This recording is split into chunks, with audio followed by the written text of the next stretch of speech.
Hi, this is Surabhi. One of my favorite books is Three Men in a Boat by Jerome K. Jerome.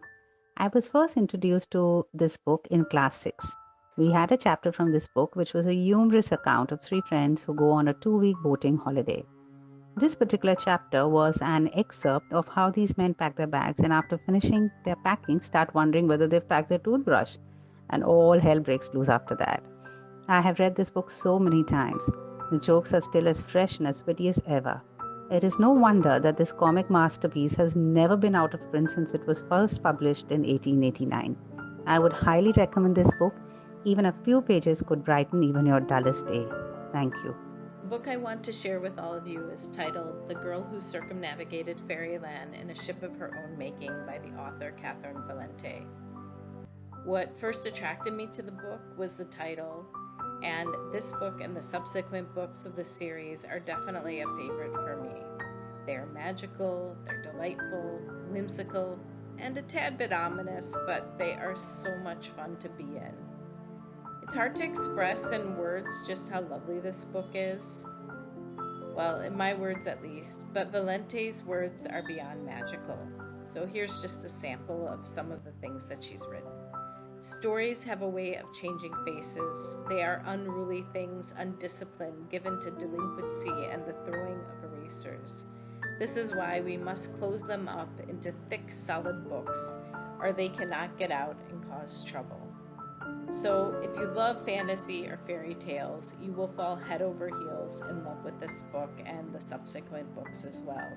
Enjoy. My longtime favorite book is The Prophet by Khalil Gibran. It has been my favorite for years. The thoughts expressed by Gibran resonates with me at a very deep level, especially the section written on children and on giving. At various times in both my personal and professional life, I have stepped back and have drawn solace from his words on children which say, they come through you but not from you, and though they are with you, they do not belong to you. You may strive to be like them, but seek not to make them like you.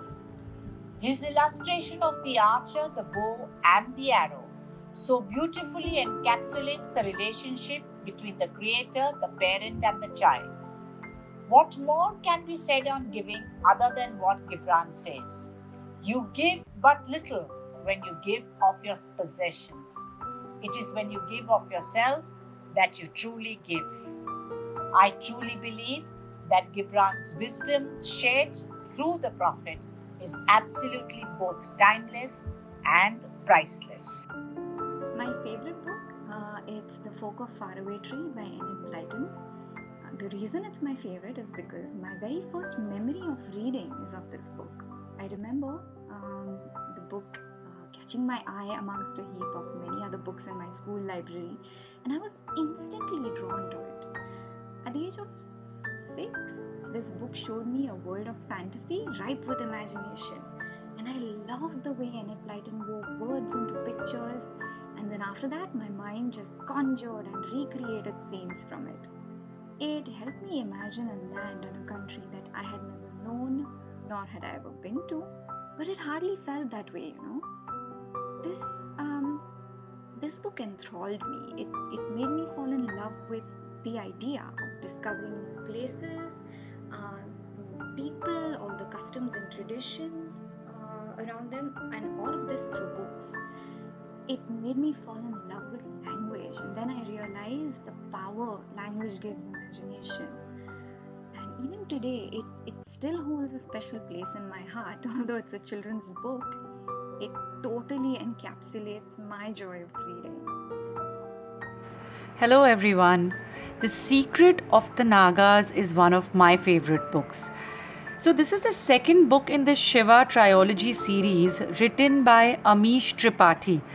It's a gripping mythological fiction which is one of the best novels you would read in this genre. You can't read this book as a standalone. You have to read the first part of the book, which is The Immortals of Meluha, to understand the second part of the book.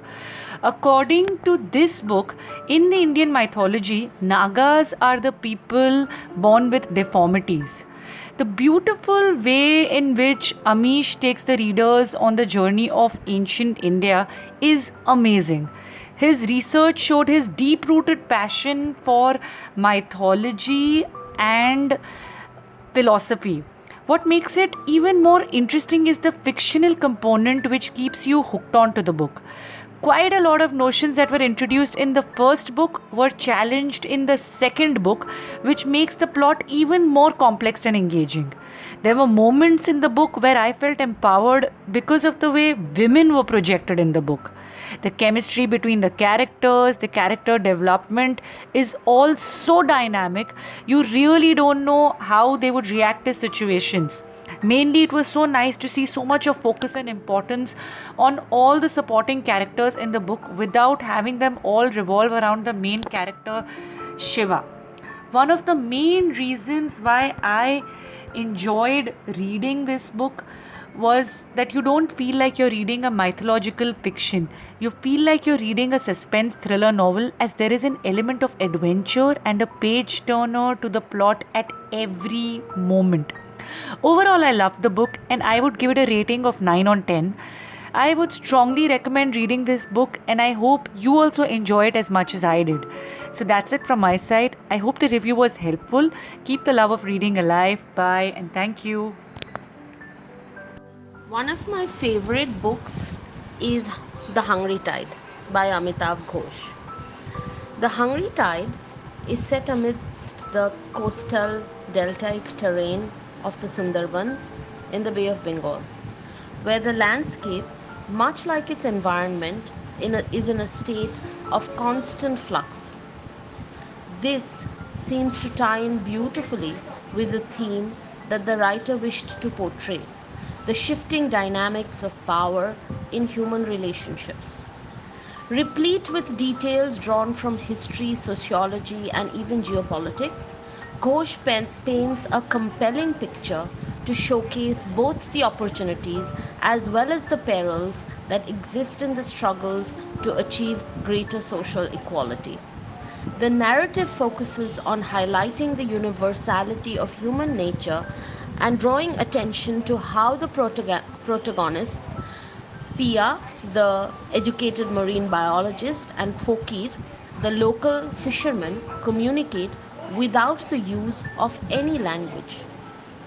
My fascination with The Hungry Tide is due mostly to the numerous visits to the Sundarbans as a geography student in college, since I chose it as part of my study area both during my graduation as well as my post graduation. The Sundarbans has a kind of an unfathomable remoteness and mystery to it that seems to call out to me again and again. As Ghosh himself in one article comments, part of the idea behind The Hungry Tide was to shine light on this area that is little known within India. But even within Bengal, the Sundarbans is really a kind of area of darkness. People don't think of it, they don't write about it, they don't look at it. This is such a strange thing. I myself have many stories of my experiences in the Sundarbans, and all of these experiences seem to echo the darkness Ghosh refers to. Do talk to me once you have read The Hungry Tide, and I would love to share my experiences with you to make the Sundarbans come alive in your imagination. The Kite Runner by Khaled Hosseini is truly my favorite book. I must admit, I am not an avid reader, but have always envied those who are. However, I have adopted alternatives to physical copy of books, like keeping the Kindle app handy on my phone, which was truly a savior during my long commute to work during the pre-COVID days. During these COVID days, the Audible app has also proved to be a blessing, as I listen to the books while continuing with my daily chores. However, of the few books that I have read, The Kite Runner was the one that I have thoroughly enjoyed. It kept me engaged from the beginning to the end. It is the first book by the Afghan American author Khalid Hosseini. It is interesting to note that the ban on kite flying by the Taliban is what inspired him to write this book, as it was a sport he too enjoyed while living in Afghanistan. What attracted me to the book was the backdrop of the storyline, a country going through the process of destruction and change, as well as my burning curiosity to learn more about the life under the Taliban regime. The friendship between the two boys leads to a heartbreaking story of family, love, and sacrifices. The theme of guilt and redemption runs through the novel. The writing draws you in, helps you picture the events like a movie running in your head. I have also watched a stage performance based on the book and must admit it did tempt me to go back to reading the book again. The Kite Runner by Khalid Hosseini, truly a must read for all. So my all-time favorite book has got to be Ikigai. It's a fairly simple Japanese concept which just simply means a reason for being. You know, I have been searching for my real purpose in life for a very long time. What is the meaning of this life? What are we meant to do in this life? When I got my hands on this book, it made things so simple to understand. I'd highly recommend this book to anybody who wants to understand their true calling in life. In life, we come across many books. These books are like good friends. Some remain with us for a long time, sincere, faithful. So this beautiful book, which I may call my favorite, is Like the Flowing River by Paulo Coelho.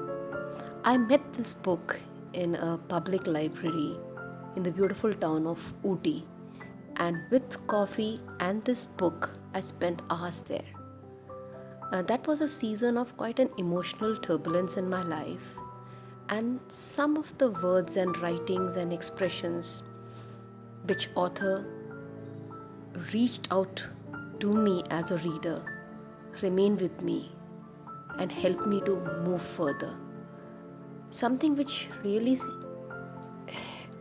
kept me going was a line that we are so attached to a particular way of life that we turn down wonderful opportunities simply because we don't know what to do with them.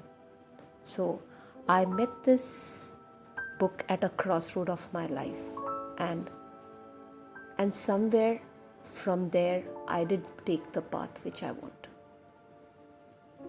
That's it. Thank you.